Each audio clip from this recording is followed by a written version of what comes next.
Welcome to the Tech Egg. Don't get scrambled. Enjoy the video. In this video, I will explain how to make curry for chapathi. First, let's gather our essential ingredients.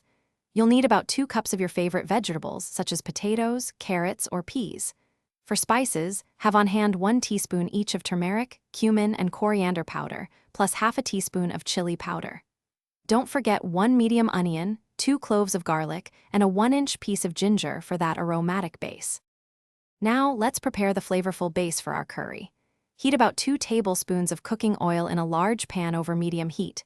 Add your finely chopped medium onion and sauté it gently until it becomes beautifully golden brown, which usually takes about 5 to 7 minutes. Next, stir in the minced ginger and garlic, cooking for just about 1 minute until fragrant.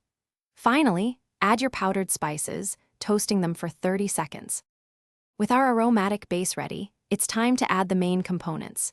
Introduce your 2 cups of mixed vegetables into the pan, stirring them thoroughly to coat them in the fragrant spice mixture. Then, pour in about 1.5 cups of water or coconut milk, depending on your preference for richness. Bring the curry to a boil, then reduce the heat to a gentle simmer. Cover the pan and let it cook for approximately 15 minutes, or until the vegetables are perfectly tender.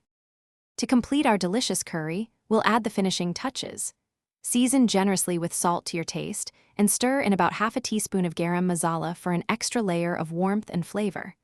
Garnish the curry with a handful of fresh, chopped cilantro, which adds a wonderful aroma and bright color. Let the curry rest for 5 minutes, allowing the flavors to meld beautifully. Serve this delightful, warm curry immediately with your soft, freshly made chapathis. Thanks for watching. Consider subscribing if I helped unscramble your problems.